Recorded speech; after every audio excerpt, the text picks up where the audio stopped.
What if the most loving God in history once destroyed the entire world? Not just a city, not a nation, the whole earth? Men, women, children, everything that had breath. Was it justice? Was it wrath? Or was it mercy in disguise? Tonight, we step into one of the most controversial and emotional moments in the Bible, the Great Flood.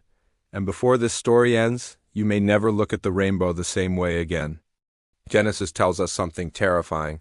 The imagination of man's heart was only evil continually. This wasn't just occasional wrongdoing. This was violence filling the earth, corruption in every direction. A generation so far gone that goodness had nearly vanished from the world. Imagine trying to live in that world. No law, no compassion, no safety, no innocence protected. It was a world drowning in its own wickedness long before the first drop of rain fell. And in the middle of that darkness, one man stood different, Noah. The Bible doesn't say he was perfect, but it says he was righteous, blameless in his generation. It says he walked with God. While the world roared with chaos, one man listened. He chose a different path. And then God spoke words that would shake history, words of both judgment and rescue. I am about to bring floodwaters on the earth to destroy all life under the heavens.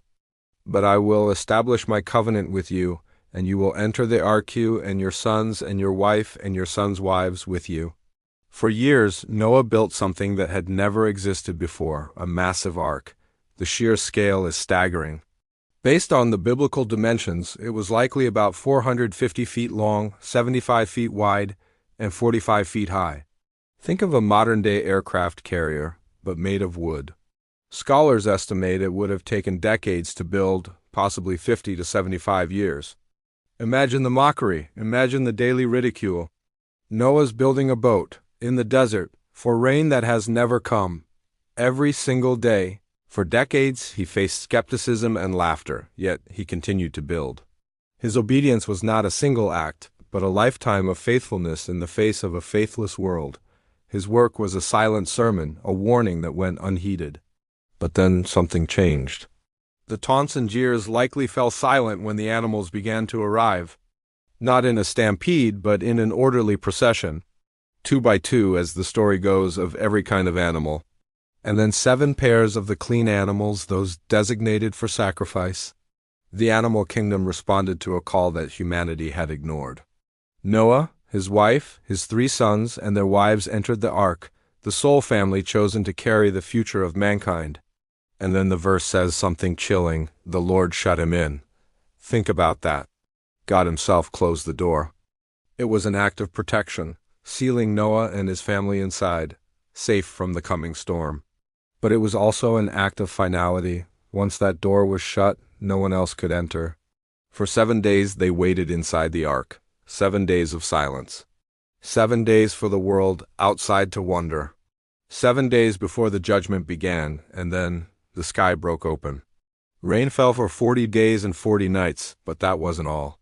The text says, the fountains of the great deep were broken up. This wasn't just a storm, it was a decreation.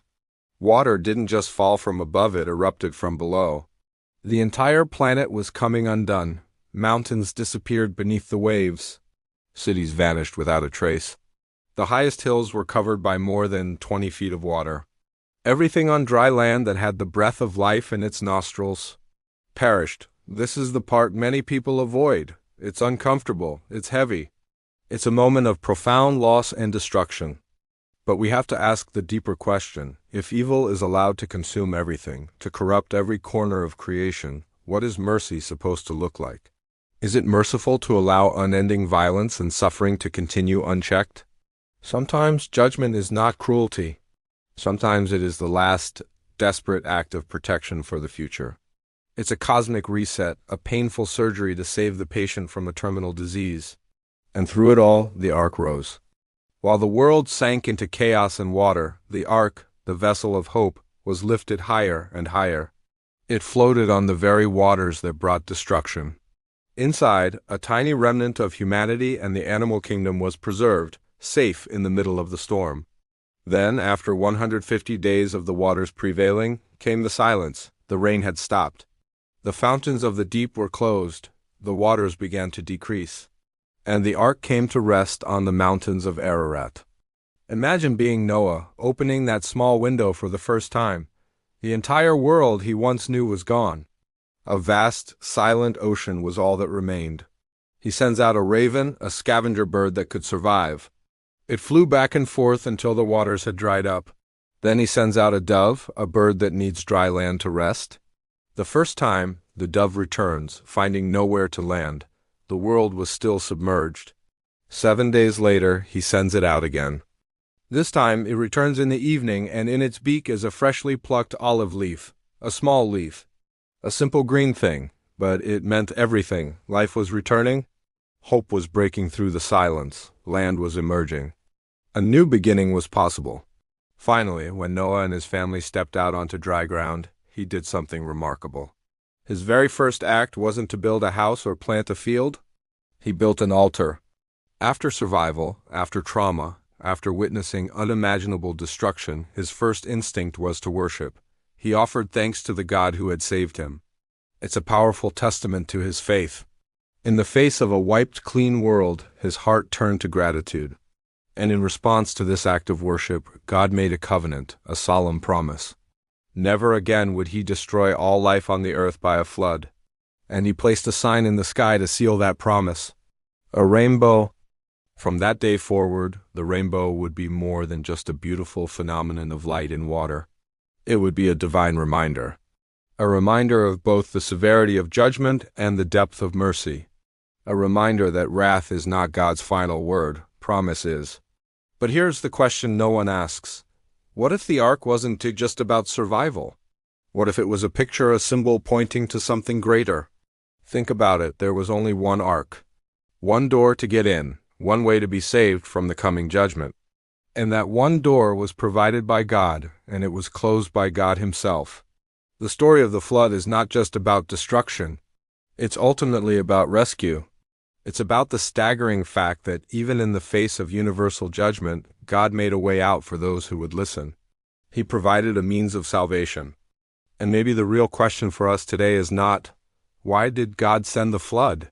Maybe the real question is, if you were living in that generation, hearing Noah's warning day after day, would you have believed him?